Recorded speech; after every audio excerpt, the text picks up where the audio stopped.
You set your eating window from noon to 8, you white knuckle through the morning, and you tell yourself you're fasting 16 hours a day. Your body disagrees. Depending on where you put that window on the clock, half of those fasting hours might not count at all. And the same dinner that's harmless at lunch quietly works against you at night. Most people building their fast around a 9 to 5 picked their window by accident around meetings and family dinner, and have no idea they stacked it in the worst possible spot. There are really only 3 windows that fit a working day. One of them does almost nothing for your belly.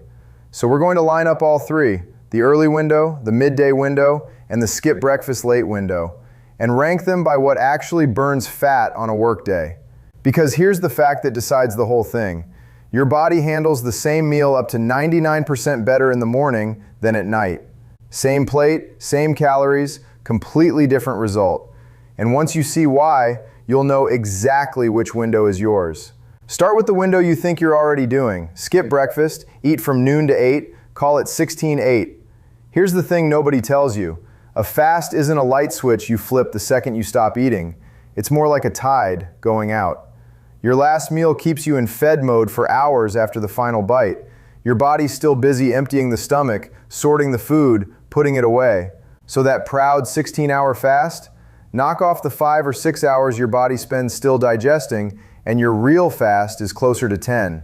If your window's in the wrong spot, the fast you think is doing the work on your belly is half as long as the clock says, and you're paying the hunger price for hours that aren't even burning fat. There's a certain pride in announcing, "I fast 16 hours a day," while your stomach is still quietly serving last night's dinner. So the real question isn't how long you fast, it's where on the clock you do it. And the clock is rigged. So why is the clock rigged against you? Because your body runs like a shop. It opens for business in the morning and it starts closing down at night. In the morning, the shop is fully staffed. Food comes in, gets handled fast, gets put away clean. At night, the lights are down, most of the staff went home, and the shop is trying to clean up for tomorrow. Walk in at 9 p.m. with a full dinner and there's nobody at the counter. This is the part to remember. Call it the 99% rule. The exact same meal spikes your blood sugar up to 99% higher at 8 at night than at 8 in the morning. Not a bigger meal, not more food. The same plate moved across the clock, which flips the whole thing on its head. When you eat may matter more than how long you fast. So if morning is the body's open for business window, you'd think eating earlier is automatically best. Hold that thought, because it's right, and it's also the hardest one to actually live. Your metabolism keeps banker's hours, fully staffed at 8 in the morning, lights off by 9 at night. And most people keep trying to make a deposit after closing. Most people feel completely fine eating late and have no idea their body just filed it under overtime.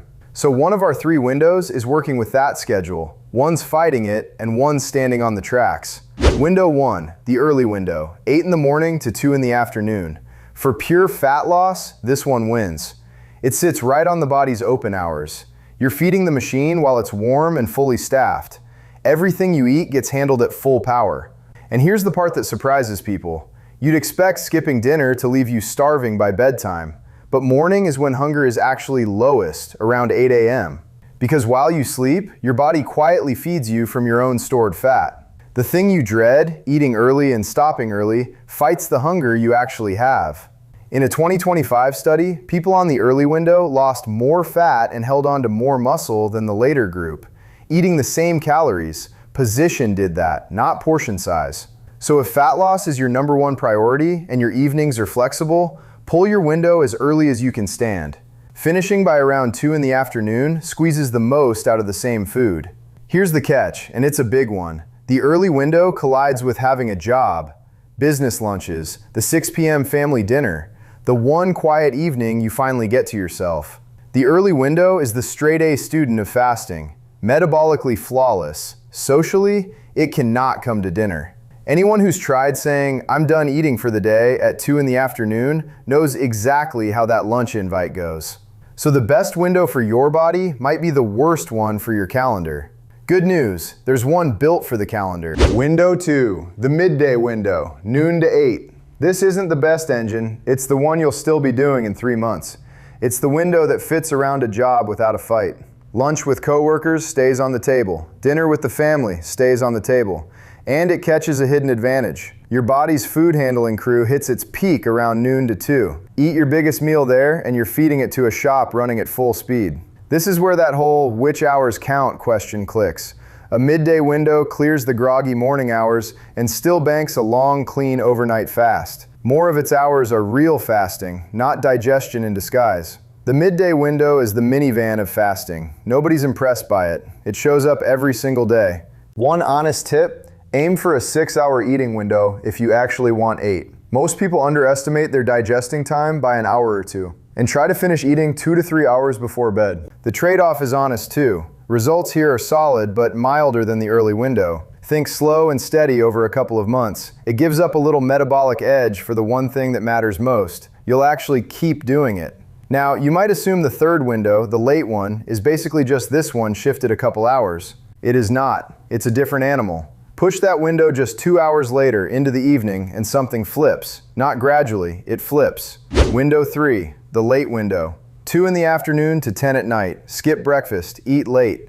This is the window most working people drift into without choosing it. Mornings are chaos, so breakfast gets skipped by accident and dinner lands late.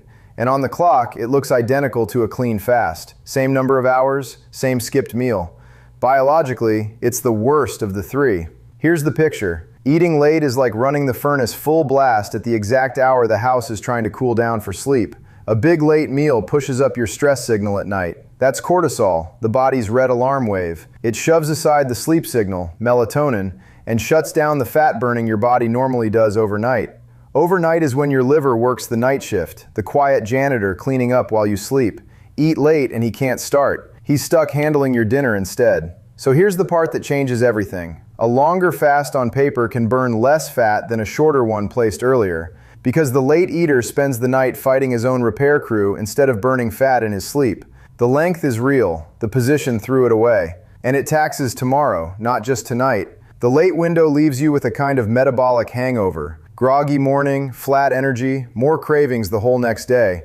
There's a real irony here. You did the hardest version. Skipped breakfast, fasted the longest, suffered the most. And your body looked at that 9 p.m. dinner and gave it all back. If eating later is your only realistic option, protect the back end.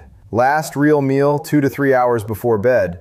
Never let a heavy meal land inside that bedtime buffer. The buffer matters more than the start time. So that's 3 windows ranked. But ranking them is useless if you can't survive the workday inside one. And that's the part nobody preps you for. Surviving the fast at your desk comes down to 3 traps, and all 3 are signals you're reading wrong. Trap 1. Most people think that mid-morning crash means they need food, but often it isn't hunger at all. It's a drop in your blood's water and salt. A pinch of salt in water can settle the shakes faster than a snack. You weren't hungry, you were just a little low on salt. Trap 2. Most people think black coffee is a free pass the second they wake up, but the sleep signal lingers an hour or 2 after you're up. Slam coffee straight into that fog, and your stomach, our drama queen, protests. Wait about 60 minutes after waking for that first sip. Let the fog clear first. Same coffee, no protest.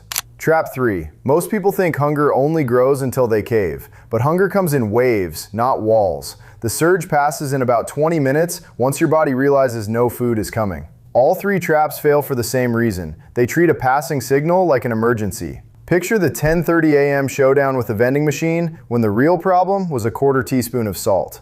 Half the people who think they can't fast are just slightly low on salt and have no idea. Get those 3 right and the window holds itself. Which leaves one last question. How long until any of this actually shows up on your belly? So here's what it was really about the whole time. Not fasting harder, not fasting longer, just 2 dials. Where you place the window and how consistently you anchor it. Early beats late not because it's stricter, because it's lined up with the shop's open hours. Midday wins for most working people because it's the one they actually keep. And consistency isn't about willpower. A fixed window turns eating into a simple yes or no instead of 100 little decisions all day. That's why it sticks when just eat less never did. One hidden trap though, the weekend. Slide your window 2 hours late on Saturday and Sunday and your body gets a dose of jet lag without leaving the house. Keep your start and end times within about 30 minutes, even on days off, or you'll spend Monday recovering. As for the payoff, first week, the constant food decisions go quiet and hunger evens out. Weeks 4 to 12, your body gets good at the switch. And that's where the steady fat loss, the better sleep, and the belly change actually show up. So here's the one thing to do with all this. Pick the latest starting window you can hold every single day. A midday window you keep beats an early window you quit by Wednesday. Lock the start time within 30 minutes, weekends included. Turns out the secret to fasting around a job wasn't heroic. It was picking a lane and not swerving. Anticlimactic, also the whole game. One quick note if you're a woman, fasting can hit differently. The stress signal can spike harder and your cycle can shift, especially on longer windows. Start with the gentler midday window, keep it shorter, and watch how your own body responds before tightening anything. Because here's the part that catches everyone. You can pick the perfect window and still wreck it in the first 60 seconds of eating.